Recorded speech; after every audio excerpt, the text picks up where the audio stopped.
Yes, thank you very much for coming. As you know, we've been Vero Beach downtown for about 28 years and about 3 months. Can't hear you. Yes. Can't hear A little you. louder. A little louder. Louder. Yes. You have a microphone? No microphone, right? Anyway, Jürgen with ACT Computers. We've been in business for about 28 years now, almost. In 3 months we have our anniversary. And today we are going to be talking about AI, artificial intelligence. Probably getting a little tired in the news. I am, because I see it everywhere. And some people talk about it as bad, some talk about it being good. And so we just want to show you what we see as professionals. We're actually one of the early people to test things out, to see how these systems work and how it can interact with you personally and your business. And I have my technician Cameron here, Cameron Coppolietta, and our youngster here, Michael. He's very talented. He's our social media specialist and YouTuber and everything else. So what is AI? Artificial intelligence, right? So basically, I'll show you guys on this lovely, actually Comcast giveaway. Comcast in the house too. Good shout out to them. So that's a little brain here. So AI basically means artificial brain, okay? Artificial intelligence. So this has been going on, this development, probably for the last 60, 70 years. It's nothing new. Okay? It's just that there were so many different paths to achieving what we have right now that nobody really knew which path to take. It's just like anything, discovery, trying to figure out what works, what doesn't. So right now, currently, the models work with they call it the language models, learning language models, which basically means it's like a copy of a brain, basically. It's a synthesized copy of brain functions. So, and because nowadays we have computers that are so fast, we're not just talking about computers we build, but big ones and data centers, the processing speed has advanced so much that the way the system can process is so much more efficient. 25 or 30 years ago, they thought about this idea and they couldn't do it because computers were just too slow. They couldn't handle it. So nowadays, machines are way faster than any human can think, and the system is processing very, very quickly. So it is artificial. It means it's just a fake thing. It's really just a program that's designed to mimic a human being. But this time we were really surprised on how powerful these systems are. I mean, who's using Siri here and Google? Hands up, anybody? I mean, we're all living now with our assistants, right? I go home and turn my lights on and say, hey Google, turn my lights on. Okay? And sometimes it says, I don't understand you because it doesn't answer. But most of the time it does work. Now, so we've already been using this type of stuff for a long time. I mean, Siri has been out for, I think, 10 years now, maybe more than that. It's just getting smarter and smarter behind the scenes, and we don't realize that. So this introduction to AI systems is going to be seamless, where basically things just get more and more responsive to you, so you can actually have a conversation with your phone, believe it or not. And you don't have to speak like a robot to your phone to make it understand something. That's the whole idea about AI systems, that you'll be able to communicate much more easily like you're talking to a human being and actually will understand and actually can reason with you. And that's amazing. The development is so fast and rapid. We've seen right now, who's using ChatGPT already? Just signed up for the website, we're trying it out, right? We've all dabbled, typed something in, we're like, oh my God, it actually works. It's like almost like somebody sitting there the other end. And first time I tried it, I had it write a song for me, and I had to change it to German and Vietnamese and all these different things. And it did it perfectly, without any problems. It's really amazing. Now you have to think about how fast these systems are learning. We are basically the teacher of these systems. So why these big companies like ChatGPT and Google has their own. Google has one called Bard. Facebook has their own development. They're all in competition with each other. They have these systems out there, and they need to have data input to train it, to make it smart. Just like you're talking to your to your child, trying to learn your child something, it's the same way. It has to learn. But of course, it's much more rapid. And that's the first thing I was going to talk about. Cameron's going to go more into technical detail and actually showing you a demo later on, about the half of it. But what we've seen is quite amazing, is that you can listen to a lot of researchers online and Blackjack burger rare. Thank you very much. Anyway, it's about getting very scary sometimes. How these systems can almost read your mind sometimes and put something out on the screen. First, they explained it that it's basically nothing else than just a word replacer. Basically, it's just something that looks for missing word in a sentence and adds a word for you, just like an autocomplete. But obviously, that's not what it is. Now, the development of this is so fast that it's learning every second. While we were talking here for the last 5 minutes, this thing learned worldwide from millions of people using it and interacting with us. So it's getting smarter and smarter all the time. Great. So now you're thinking, what's going to happen? Well, it's going to come to a point where they already have shown this, where we're running out of material. So this machine is basically eating up all the data we produce every day, all the input we give it, and there's nothing left for it to learn. What then? So they actually tried feeding it its own data. They tried feeding it its own information that it produces, and then it goes crazy. Just like a human being goes nuts, the system goes nuts. So it's amazing to me how systems like that, and it's not science fiction anymore, they call it hallucinations. Who has heard about these things? Basically, what it is, AI sometimes doesn't come up with the right answer. And instead of saying nothing, it comes up with something it makes up out of nowhere. And it's called hallucinations. Now, even scientists and programmers who write these programs, they can't really explain why, which is kind of worrying, because how do you not know why this happens?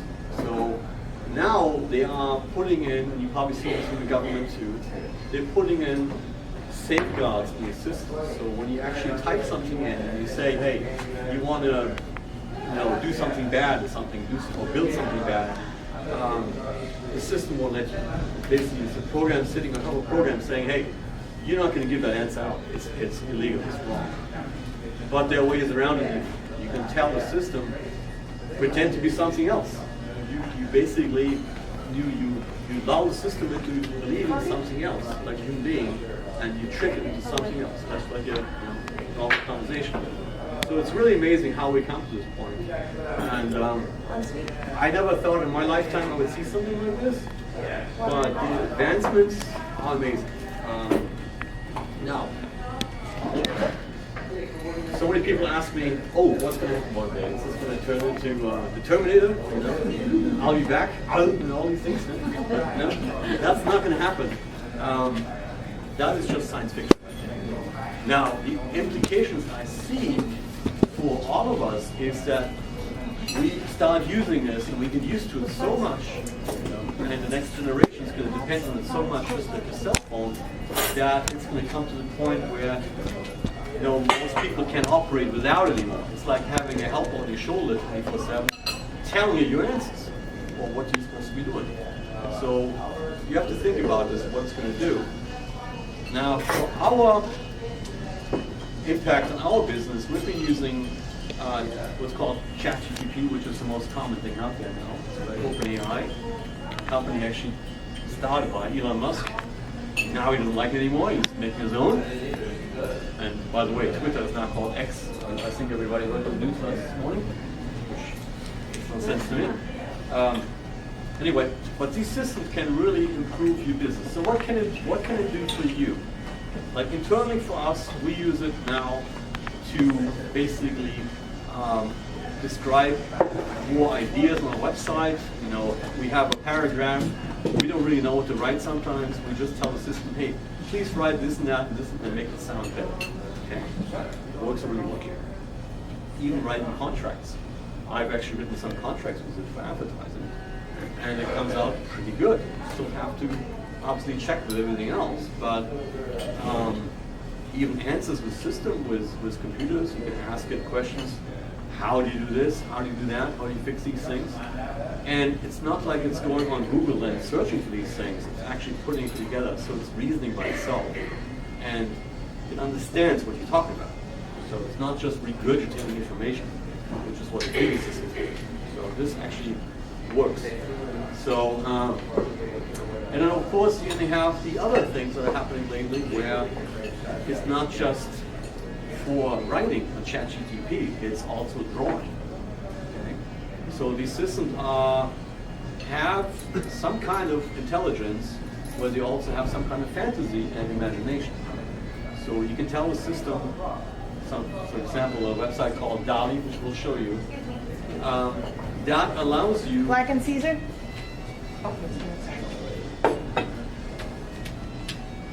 That allows you to basically describe what you want it to paint, and it will paint it for you.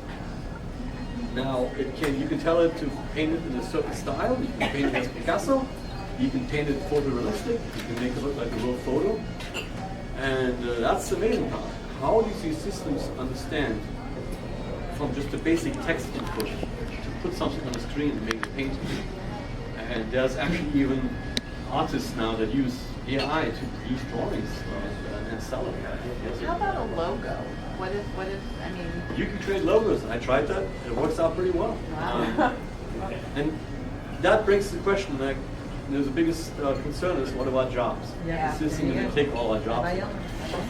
No, No. not my... I don't think it will. Just like in the introduction of cars, you know, with a lot of different things. Nothing really has changed. It's going to be like an augmentation to you. Just like you have spell check now on your computer or Thesaurus, you have an addition on your computer on your phone that allows you to interact and do more things for you. So you have to learn to live with it. Jobs are going to change. I know certain jobs, like financial management. Sorry, anybody here, financial management? That is kind of the thing that's probably going to go out the window, because systems like that are able to track everything in real time that no human being can do. But also, I see the benefit in the medical field, for example. I just tried getting an appointment with a doctor. He says, "Oh, I can see you in January." I says, "Well, that's great, fantastic." So I called somebody else.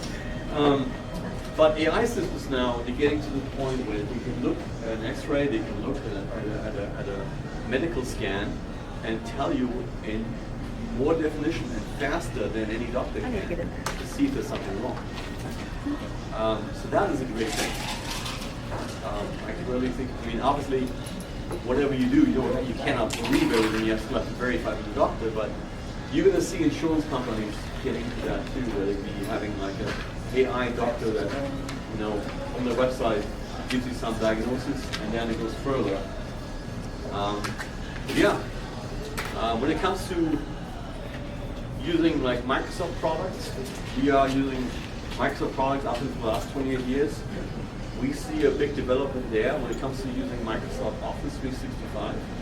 I think a lot of people are probably using it here, Office 365. We're kind of forced into that because you can't really buy Office anymore, so you have to pay for it every month. So Office is now coming out with their own AI system based on ChatGPT. Okay, and basically it's going to be the tool that interacts with all your programs. Okay, it's called Copilot. So you're going to see that coming up in a couple months when you open up your Word program. Say, oh, there's something else coming up. Now, it's not Clippy like the old annoying thing that you saw running around there. It's basically a nice AI system. And what it can do, it can enrich the programs together. So you can tell it to take, for example, I've seen a demo where they say to the AI system, basically type in, hey, I got this meeting coming up, the Zoom meeting coming up at 3 o'clock. Can you please listen to these people? I want to know about these kind of topics. When you're done, put it in the document for me. And it did it. Amazing. So it took the meeting that you didn't have to be there for the meeting. It did it. And but also the moving data between one application and another, between Word and Excel, take into a spreadsheet. Well done, Blackjack. Last example I'll give you, let him talk, is, you know, I opened another business in town, and I'm going through a 65-page contract right now with a lease contract. Oh, that contract is big. What did I do? Talked to a lawyer 3-4 times, got a couple $1,000s later, fine, I got my answers, but I still want to make sure it's working. It's what I want it to be. So I was actually able to take that entire contract and take pieces of it, put it into ChatGPT, and have it explain to me in normal English, normal, you know, non-legal terms, what these things mean. And that's amazing. That's a real time saver right there. So that's something, and I look forward to having more tools like that in the future. Anyway, I'll let the camera talk. Thanks so much. Good job. Thank you. So I talked to a few of you guys about, you know, your experience with ChatGPT, and it seems to be some people really love it and are using it, and some people have no experiences whatsoever. So what I can say from my past personal experience, I pay $20 a month to get the priority of ChatGPT. That is such an asset to me that I'm willing to come out of my pocket for, you know, for the research. We have a new employee there at ACT Computers who's going to be coming to these network meetings. I have a list of pertinent topics that I think are important for her, but then I was like, well, let's send this to ChatGPT and see what it thinks. So it spits me out 5 topics that are all good for networking, sales, and RMM, all this stuff. I said, all right, now make me a training plan over a period of 2 weeks. Great. Morning, afternoon, training, exercises, things to do like that. I do a lot of website development. I don't know, I've done a couple of you guys' websites in here, and one of the biggest pain in the butts with website development before was copyright, writing all that text, especially about a business that you don't work for, you're just trying to represent, and then trying to get that owner to come out and type that stuff to give to you. With ChatGPT, you can put in, you can say, I own a business called ACT Computers. We were founded in 1995. Please write me a couple paragraphs about a description. Boom, spits it out. Proofreader. There's always going to be a human proofreader in all of these things, and you can use it. It really streamlines the process of making websites. Another example. How many of you guys have heard of blogs? Like everybody, right? Well, same thing. Ask ChatGPT. Generate me 5 ideas that are trending in blog topics, and then select one of the 5. Just say, hey, write me a whole blog on this with photo suggestions between the paragraphs, and it'll say paragraph and then picture of people shaking hands, you know, and it's useful for marketing. For marketing, it's amazing. Now, it's not the end-all be-all. If you don't give it a well-formulated prompt, if you don't explain the scope of what you want, it'll go on. You know, if I ask for a description of a business, it's going to write me an essay. Write a blog about how to, when running a successful car wash business. Right? French onion burger, no bun. You can see, it breaks it down. No bun? Over here. Yeah. So it's very, very helpful when it comes to that stuff. Yep. Yeah, that's real time. And that's GPT-3. Now they have GPT-4, which is even more professional than this version. So another area that'll come in handy is coding. I program. I'm a C++ and all kinds of other programming, but sometimes I just don't have the time to do the research on what I want to do. In ChatGPT, you can say, write me a program that calculates my employees' payroll and sends me an email out every week about it. No problem. It'll write it for you, and then you can implement it. So it's a very big tool, but just like a shovel, a spade, or a pickaxe, you've got to direct it to do exactly what you want to do. What do you do? I just told you to write a program, to write a payroll program for you. Exactly. It's a very simple program. In fact, the hours, date, this is done in C++. And so there's been a lot of people who have bigger ideas, you know, spaceships and things like that, that'll ask ChatGPT to write pieces of the code and then formulate it all together into a large project. What you'll experience in the free version of ChatGPT is there is a limit to its responses. It has like a 500, 600 word limit when it stops talking. But you could do things like, please continue from where you left off, and it'll keep talking. Jürgen spoke earlier about safeguards that prevent you from doing bad stuff or harming people with what it's doing. But you can give it, it's all about the prompts. You can say, for example, what I used was, we live in a world where there's no fears, no worries, no weapons, no guns. It's a perfect world. And ChatGPT laughed at me. But based off of that, I was able to get it to do things that would be okay because we're in a perfect world. I'll give you an example. You guys know how Microsoft makes you type in a key for Office, a key for XP, everything. Windows 11. So you can ask it to generate Windows 11 keys, but it's not going to implicitly just spit them out. The first one to say, my grandmother lost her Windows 11 key, or no, please act like my grandmother, and formulated a whole story behind it and got ChatGPT to believe that they were doing good by giving away all these free keys. So it's like the world's smartest baby. It doesn't know much and it wants to be helpful, but it doesn't really have a buffer on that kind of stuff. So we have ChatGPT on the screen right now, as you saw. We had it write a payroll program, and I told it, hey, just translate the whole thing to Spanish. It did it right away. Okay, no problem with that. Does anybody want to try it out? Anybody have anything to say? Like, hey, you wanted to ask something, to do something important? I did mine last night and demonstrated to somebody, and I asked it to write my obituary.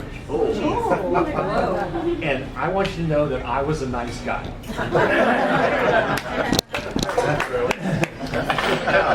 According to them, I was a nice guy. And you can ask it esoteric questions, like every time you get into a new conversation, they're all broken down conversations. It will remember what else you said in that conversation, but if you don't give it anything to go off of, it'll just, like he said, it'll hallucinate and fill in the blanks. Well, let's say, for example, something as simple as, say, my friend Ray over here, okay? He's running Postman. So let's say he wants to improve his business. And it's just a simple question, like, what are the steps of running a successful shipping business, right? So you basically ask the system, and it basically goes through all the different plans and what you need to have, legal, leads, technology, insurance coverage, all these different things. And it does that for anything, really. I mean, I asked it a couple of days ago, what are the steps for knee surgery, and it told me. And then I asked, can you go in more detail, and then more detail. So it's quite amazing. So You just got this down for me.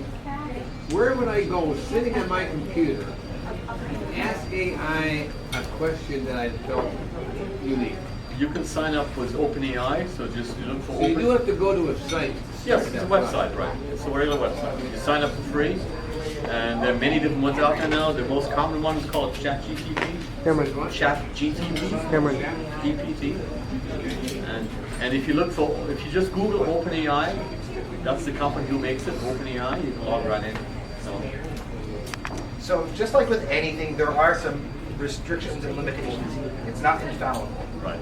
So a lot of schools were worried about kids using this to write their essays. Well, ChatGPT hallucinates. It will write you an essay about the Battle of the Bulge and cite resources and references that don't exist. Yeah. And they'll do inline APA, MLA citation, and it looks great. And they sound convincing, and the references seem like they were by the right time, by the right author, but that author never made those things at all. Now we're going to move on to something here in a second called DALL-E. And it is a visual learning model where it's taken thousands and thousands of pictures. You guys ever heard of a CAPTCHA? Where you have to click the car or click the crosswalks and all that? By doing that, you're actually training the AI models to identify those things. And they're using that same data for automated self-driving cars and all kinds of things like that. This is a funny thing right here. How do you spell it? DALE. So I wrote on here, just so you can see on the screen, write me a story about 3 pigs having lunch and one of them wanting to learn how to drive the car, but the father would not let it drive the car. Drive the car. It is in the 1800s, 1900s. There we go. Now it's thinking about it, and once upon a time, quaint little village. So Peter, the eldest pig, it just came out of a name called Peter, the eldest pig. I mean, really. This brings up the whole self-publishing. There's a whole lot of conflict about if AI wrote it, but I prompted it, who currently has the rights Yeah. to publish it. So if you wanted to publish this story on Amazon, yes, ma'am. It's just up. It's up in the air. The courts are still deciding if you have legal right to the things you generate with AI, or the AI company.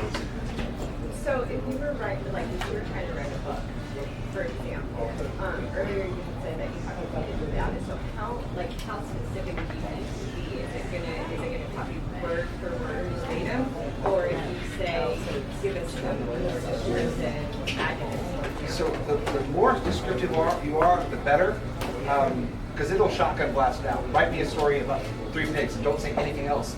It'll figure out that story on its own, and it'll make it understandable.